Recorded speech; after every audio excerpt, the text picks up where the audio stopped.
सियावर रामचंद्र की जय। मौन मुक्त वंशी वाले की जय। माता बहनों को और भाइयों को इस विषय पर विशेष ध्यान रखना चाहिए कि अपने द्वारा किसी को किंचित मात्र कभी कष्ट नहीं दिया जाए, बल्कि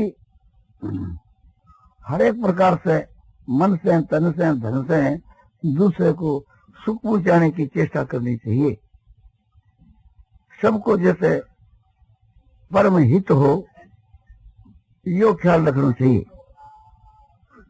सब कोई भगवान की संतान है या सब कोई भगवान के ही हैं, ऐसा समझ करके और सबकी सेवा करने से भगवान इससे बहुत ही खुश होते हैं। कोई भाई किसी के ही बालकों को सुख पहुंचाता है तो उसके माता पिता भी खुश होते हैं और वे बालक तो खुश होते ही। एक स्त्री दूसरी स्त्री के बालकों को हर एक प्रकार से सुख पहुंचाती है, आराम देती है, तो उस बालक की माँ सुख पहुंचाने वाली स्त्री के अधीन सी हो जाती है। अपने बालकों से भी बढ़ करके दूसरे के बालकों को समझकर उन्हें को सुख पहुंचाना, ये एक उत्तम विद्या है। किसी स्त्री को या किसी पुरुष को अपने अनुकूल बनाना हो तो उसके लिए यह एक मोहनी मंत्र है कि अपने स्वार्थ को त्याग कर करके और हर प्रकार से दूसरे का हित करना। और गुण और अवगुण संसार में भरे हुए हैं, इसीलिए अवगुणों की तरफ ख्याल तो करना ही नहीं, किंतु दूसरों के गुणों की तरफ ख्याल करना और उसे गुणों को अपने में लाने की चेष्टा करना, गुण ग्रहण करना और उस गुणों की प्रशंसा करना, यह भी एक मोहनी मंत्र है। दूसरों को सुख पहुंचाने से यानी सेवा करने से और दूसरों के सच्चे गुणों का गान करने से वो उसके अधीन हो जाता है। चाहे कोई पापी हो, नीच हो, दुष्ट हो, वो भी इसके रीत के वहां समझो कि मुक्त हो जाता है। फिर जो अच्छे जो आदमी है वे अनुकूल हो जाए, इसमें कहना क्या है। भगवान के भी गुण गाने से और भगवान की आज्ञा पालने से, उनकी सेवा करने से, उसके अनुकूल चलने से भगवान भी उसके अनुकूल हो जाते हैं। और दूसरों की तो बात ही क्या है। तो सारी संसार भगवान से उत्पन्न हुई है, इसलिए भगवान की संतान है और हमारे सब भाई हैं। हम सब परस्पर के वहां सब एक हैं, ऐसा समझ करके सबके साथ में मैत्री भाव से प्रेम बढ़ाना और उनको हर प्रकार से सुख पहुंचाना, ये बहुत ही उत्तम बात है। तुलसीदास जी कहते हैं, परहित सारी से धर्म नहीं भाई,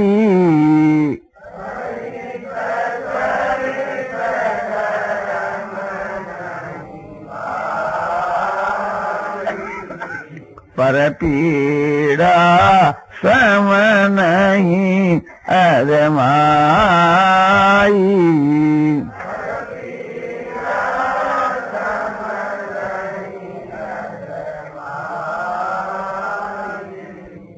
दूसरे की आत्मा को सुख पहुंचाने के समान तो कोई धर्म नहीं है और दूसरे की आत्मा को दुख पहुंचाने के समान कोई पाप नहीं है।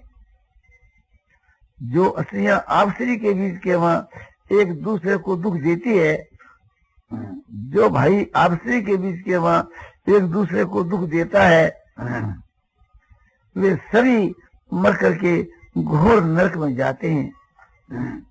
बल्कि अपना ये भाव रखना चाहिए कि हे परमात्मा, हमारे द्वारा दूसरों की सेवा न होए तो कष्ट भी नहीं होना चाहिए, और सेवा न हो क्यों, अवश्य करनी ही चाहिए। सब जो भगवान की संतान है इस भाव से भी, और दूसरा एक भाव है वो इससे भी उच्च कोटि का है। निष्काम भाव से दूसरों की हर प्रकार से सेवा करना ये कर्म योग है। माने यज्ञ, दान, तप, सेवा के द्वारा दूसरों को सुख पहुंचाना, किसी भी प्रकार से थी दूसरों को सुख पहुंचाना, आसक्ति और फल की इच्छा को त्याग कर, अहंकार को त्याग करके दूसरों को सुख पहुंचाना, ये शुद्ध निष्काम भाव है। ये भाव बड़ा पवित्र है और निष्काम है। इसे का फल परमात्मा की प्राप्ति है। मन के बीच के वहां अहंकार, ममता, राग, द्वेष आदि जो दुर्गुण है, इनसे रहित होकर करके और निष्काम भाव से अपने स्वार्थ का त्याग करके दूसरे के स्वार्थ की सिद्धि के लिए प्रयत्न करना, हाथ साफ करके सेवा करना, अपना जो सत्व है दूसरे के प्रति आपने देना, वास्तव के बीच के वहां समझो कि ये बहुत हित की बात है और इसको सारी दुनिया मानती है, इसमें कोई मतभेद नहीं। और इससे भी वह भाव और उत्तम है। कौन भाव? कि सभी मेरी आत्मा है, सबको अपना आत्मा समझ करके के सुख पहुंचाया जावे तो वह और भी उत्तम है। ये सांख्य योग है कि सर्वभूतस्थम आत्मान सर्वभूतानि चात्मनि ईक्षते योग युक्तात्मा सर्वत्र समदर्शने। सर्वत्र समदर्शनात्मा योग युक्तात्मा पुरुष, सर्वत्र समदर्शन करने वाला योग युक्तात्मा पुरुष, माना सबके वहां समभाव, सबके बीच के वहां समबुद्धि रखने वाला योग युक्तात्मा। जीवात्मा और परमात्मा की जो एकता है उसका नाम है योग। उस एकता में युक्त है आत्मा, जिसकी से योग युक्तात्मा, अथवा योग जो है परमात्मा, उस परमात्मा के स्वरूप में एक ही भाव से स्थित होकर करके और सारे भूतों को अपने आत्मा के अंतर्गत समभाव से देखता है और सारे भूतों के मां अपनी आत्मा को समभाव से देखता है। अर्थात जैसे अज्ञानी आदमी अपने शरीर के मां समभाव से देखता है, अपने शरीर में अपने अंगों के मां समभाव से देखता है, इसी प्रकार जो सारा जो विश्व है उस सारे विश्व के वहां अपने आत्मा को समभाव से देखता है। सारे विश्व के बीच में अपनी आत्मा को जो देखता है और आत्मा को सारे विश्व में, सारे विश्व को अपनी आत्मा में जो अनुभव करता है। जैसे आकाश जो है, ये सारे बादलों में अपने को समभाव से व्यापक देखे और आकाश अपने एक अंश में सारे बादलों के समूह को सो देखे, इसी प्रकार से थी अपने आत्मा को सारे भूत प्राणियों में देखना। सारे ब्रह्मांड को तो अपने अंतर्गत अपने संकल्प के आधार देखना, परमात्मा के स्वरूप में एक ही भाव से स्थित होकर, यानी ब्रह्मभूत बनकर परमात्मा के स्वरूप में स्थित होकर, जैसे अज्ञानी आदमी देह के वहां स्थित है, ऐसे समष्टि चेतन जो ब्रह्म, उस ब्रह्म के वहां स्थित होकर के ब्रह्म रूप बन कर के और सारे ब्रह्मांड को अपने ब्रह्म स्वरूप के अंतर्गत संकल्प के आधार समझ करके अपने अंतर्गत सो देखे और सारे विश्व में अपने आत्मा को उसमें यथार्थ रूप से, वास्तव रूप से सो प्रत्यक्ष अनुभव करे। इस प्रकार से अनुभव कर करके जो सब में सम भाव से सुख दुख को देखता है आत्मोपमेन सर्वत्र समं पश्यति योर्जुने सुखं वादी वा दुखं स योगी परमो मतः। अपने आत्मा के उपमा के समान, अपने देह के उपमा के समान, जो सब जन के वहां समभाव से देखता है, सुख और दुख को भी समभाव से, माने सब में सुख दुख को भी समभाव से देखता है। भगवान कहते हैं कि मेरे मत में, मेरे सिद्धांत में वह परम योगी है। जैसे एक अज्ञानी आदमी चरणों से लेकर मस्तक तक आत्मा का अनुभव करता है और सब में दुख दर्द को समान भाव से अनुभव करता है, हाथ में, पैर में, सिर में, और ये समझता है सब मेरी आत्मा, मेरा ही स्वरूप है। इसी प्रकार से सारे ब्रह्मांड को एक प्रकार से अपने आत्मा के मां देखे कि मेरे आत्मा के अंतर्गत है, और सारे ब्रह्मांड के मां अपने आप को अनुसूत देखे, अपने आप को व्यापक देखे, उसमें मानो मैं प्रवेश किए हूँ, इस प्रकार से अनुभव करे। ऐसा अनुभव करके सब भूतों के हित में रत हुए तो ये और भी उत्तम बात है। प्रथम एकांत में स्थित होकर के ऐसी स्थिति आपने बना ले, यानी ब्रह्म भूत जो अवस्था है उसमें स्थित हो जावे, और फिर व्यवहार काल के बीच के मां सबको अपनी आत्मा समझ करके सबके हित में रत होए, तो यह बात उससे भी और बढ़ करके है कि जैसे भगवान ने गीता की 5वें अध्याय के 24 और 25 के श्लोक में बताया है, यो अंत सुख अंतरा राम है तथा अंतर ज्योति रेवय से योगी ब्रह्म निर्वाण ब्रह्म भूतो गच्छति। ब्रह्म भूत योगी ब्रह्म निर्वाण को प्राप्त हो जाता है। ब्रह्म भूत यानी ब्रह्म के स्वरूप में स्थित कैसा वह ब्रह्म भूत योगी है, ये अंत सुख, अंत माने आत्मा में सुख वाला, आनंद वाला, आत्मा को ही आनंद रूप से अनुभव करने वाला, कि मेरी जो आत्मा है, मेरा जो स्वरूप है वो एक प्रकार से थी आनंदमय है। इस प्रकार से आनंदमय देखने वाला ब्रह्मभूत, ब्रह्म जो परमात्मा, उस परमात्मा के वहां एक ही भाव हुआ, परमात्मा के स्वरूप में तद्रूप हुआ, परमात्मा ही बना हुआ। जैसे ज्ञानी आदमी देह बना हुआ है,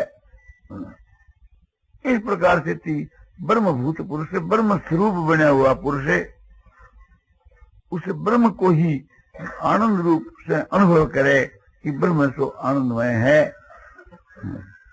तो जो अंत सुख अंतराराम है, जो अंतराराम, अंत माने आत्मा राम, ब्रह्म ही मेरी आत्मा है, इस प्रकार से स्थित पुरुष है, और उस ब्रह्म के स्वरूप का ही मनन करता रहता है।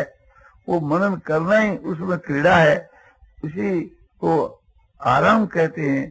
तो ऐसा जो ब्रह्म के स्वरूप में स्थित होकर ब्रह्म बन करके और उस ब्रह्म के स्वरूप का पुनः पुनः बारंबार मनन करता रहता है, वह अंतराराम है।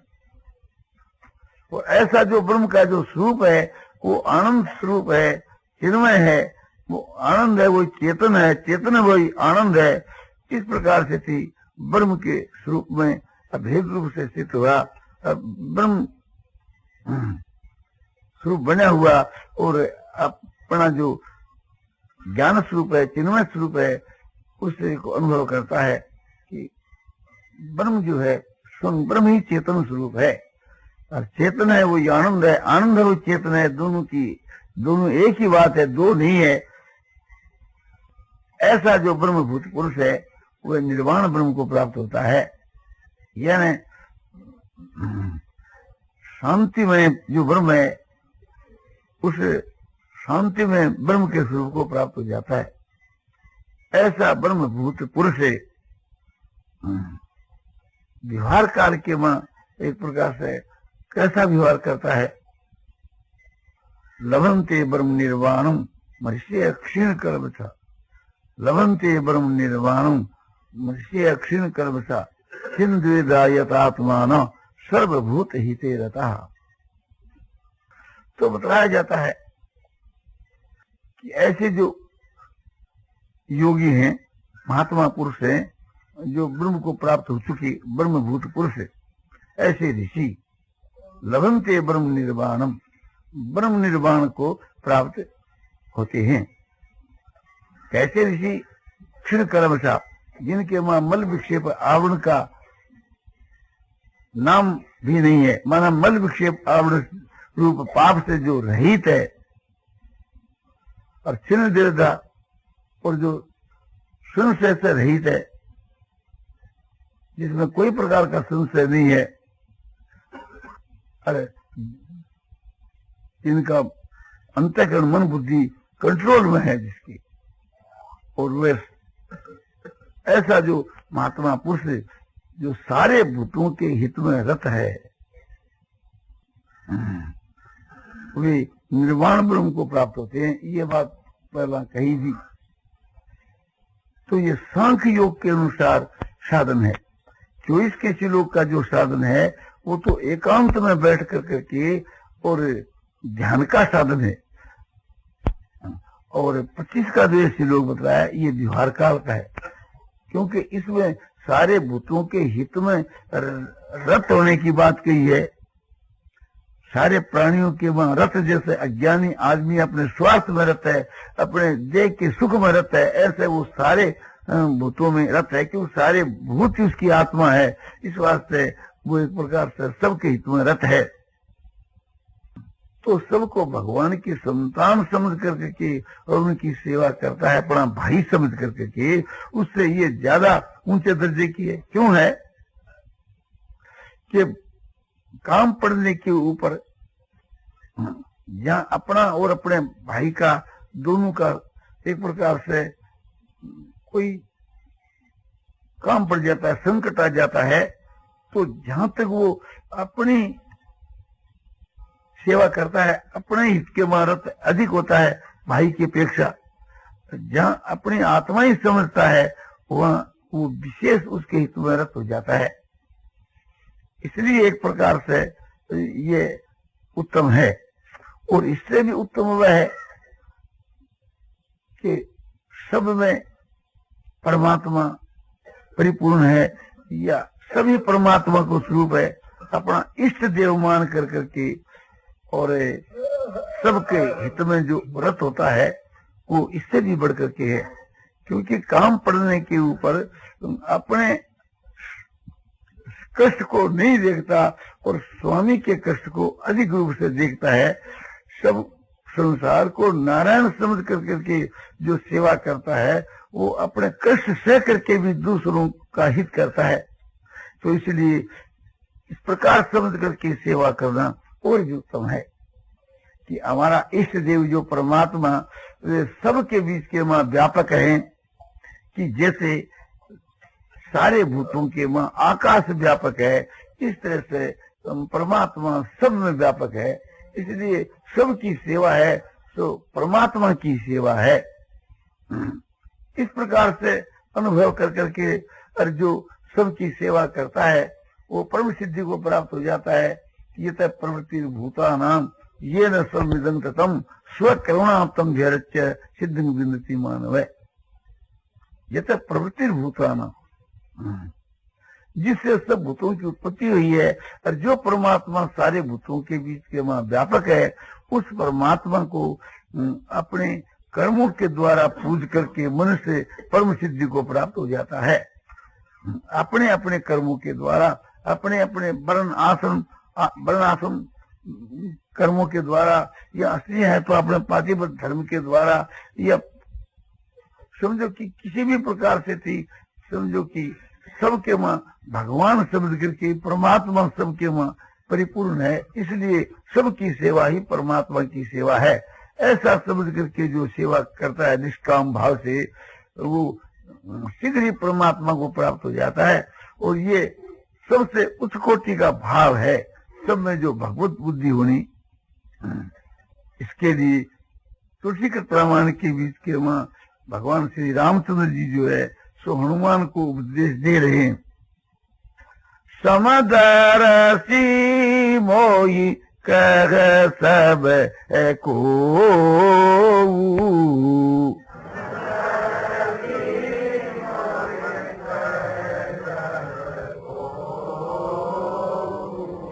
सेवक प्रिय अनन गति सो।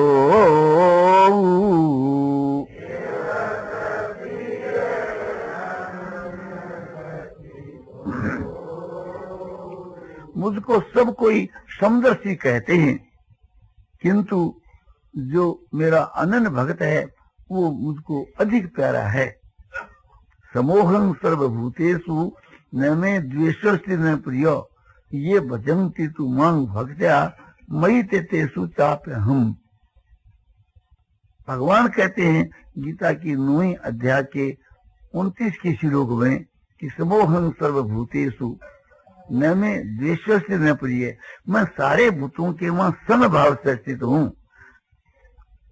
तो न तो कोई मुझको प्यारा है और न कोई ये सो अप्रिय है, न तो कोई मेरे प्रिय न कोई मेरे अप्रिय, मेरे सब समान ही है।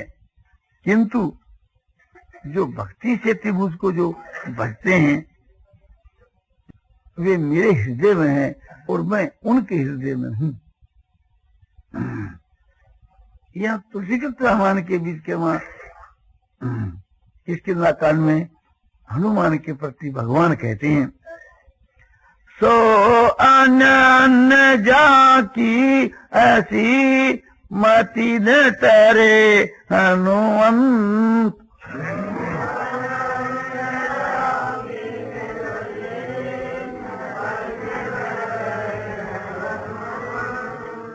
मैं सेवक सचराचर रूप राशि भगवंत सिया पर रामचंद्र की जय। हे हनुमान, वह मेरा अनन्य भक्त है जिनकी मति माने बुद्धि इस सिद्धांत से थी कभी नहीं टरती, माने कभी नहीं हटती। क्या सिद्धांत है कि सारा संसार भगवान के स्वरूप की राशि है और मैं उनका सेवक हूँ। गीता में भी भगवान कहते हैं कि बहुनाम जन्मनामंते ज्ञानवान मांग प्रबद्धते वासुदेव सर्वमिति स महात्मासु दुर्लभ है। बहुत जन्मों के अंत में ज्ञानवान मुझ परमात्मा को भजता है। किस प्रकार से थी कि वासुदेव सर्वमिति, जो कुछ सब वासुदेव है, इस प्रकार से वह उस कोटि का महात्मा है।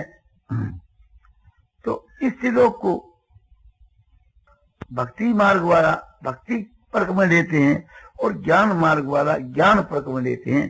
किसी भी भाव से लो, सबको भगवान समझ करके उनकी सेवा करना, ये इससे भाव निकलता है। इसलिए सबको भगवान समझ करके, सबको साक्षात नारायण का स्वरूप समझ करके और जो सबकी सेवा के वहां रत हुए, तो ये बात और भी उत्तम है कि ज्ञान के सिद्धांत से हो और चाहे भक्ति के सिद्धांत से हो। बात यह है कि सबको भजना, भजना मतलब सबकी सेवा करना, सब प्रकार से सबकी सेवा करना, चाहे सबको साक्षात ब्रह्म का स्वरूप समझ करके करो, माने चाहे यूं समझ करके करो कि सब कोई भगवान को स्वरूप है, मैं भी भगवान को स्वरूप हूँ, यूं समझ करके सबकी सेवा करो। और चाहे यूं समझो कि सब कोई तो भगवान को स्वरूप है, मैं उनको सेवक हूँ। तो ये बात बताई कि भाई किसी की हिंसा तो करनी नहीं और सब प्रकार से सबको सुख पहुंचाना, और सबको सुख पहुंचाने के समान संसार के बीच में कोई भी तो अपना साधन नहीं है। और ये सिद्धांत सबको मान्य है। दुनिया के बीच में माने भाव और अपने मान्यता का फर्क हो सकता है, किंतु वास्तव के बीच के वहां, साधन के बीच के वहां समझो कि कोई फर्क नहीं और फल में कोई फर्क नहीं। जो निष्काम कर्म योग भाव से सबकी सेवा करता है, दूसरा भक्ति भाव से सबकी सेवा करता है, तीसरा आत्म बुद्धि से सबकी सेवा करता है। तो सबकी सेवा करना तीनों में समान है। और तीनों का फल जो है सो समझो कि ब्रह्म की प्राप्ति को, परमात्मा की प्राप्ति को, अमृत की प्राप्ति को, परम गति की प्राप्ति को, फल भी है सो एक है। नाम तो उनके नाना है, किंतु वास्तव के बीच के मां वस्तु से एक ही चीज है।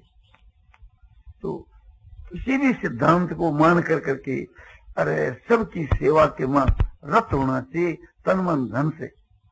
किसी को किंचित मात्र भी मन से, वाणी से, शरीर से, किसी निमित्त से और किसी समय और किसी व्यक्ति को किसी देश में, किसी काल में, किसी जाति की किंचित मात्र भी हिंसा तो नहीं करनी, बल्कि सब प्रकार से मन से, वाणी से, शरीर से समझो कि अपने सबकी सेवा करें। तो सबकी सेवा करने से परमात्मा की प्राप्ति निश्चय हो जाती है। ये सब शास्त्र तो कहते, किंतु उसमें निष्काम भाव होना चाहिए या अपने आत्म बुद्धि से सेवा होनी चाहिए। अपना आत्मा मान करके या एक प्रकार से अपना इष्ट देव समझ करके सबकी सेवा करनी चाहिए। सम भगवान कहते हैं कि ते प्राप्नुवन्ति माम एव सर्वभूत हिते रता, जो सारे भूतों के हित में रत है वे मुझको ही प्राप्त होते हैं। तो इस तत्व को समझ करके सबके हित में रत होना, यदि ये बात समझ में आ जावे तो मनुष्य का बहुत शीघ्र कल्याण हो सके है। तो जब तक ये भाव है कि ये दूसरे हैं और मैं दूसरा हूं, तब तक समझो कि अपने स्वार्थ को छोड़कर के तन मन से निष्काम भाव से सबकी सेवा के में रत हो जावे कि सब भगवान को स्वरूप है, इनकी सेवा ही मेरा परम धर्म है, इससे बढ़कर के और कोई साधन नहीं है, ऐसा समझ करके और हंसते हंसते प्रसन्न चित्त से और सेवा करते रहें और आनंद का अनुभव करता है कि जैसे भगवान की भक्ति के समय के वहां प्रसन्नता होती है, इसी प्रकार इसमें और अधिक प्रसन्नता होनी चाहिए। क्यों होनी चाहिए कि ये प्रत्यक्ष के बीच के वहां उसकी आत्मा को सुख पहुंचता है और वह मुग्ध हो जाता है। उसकी प्रसन्नता से अपने जो प्रसन्न होना है, ये सिद्धांत की बात है।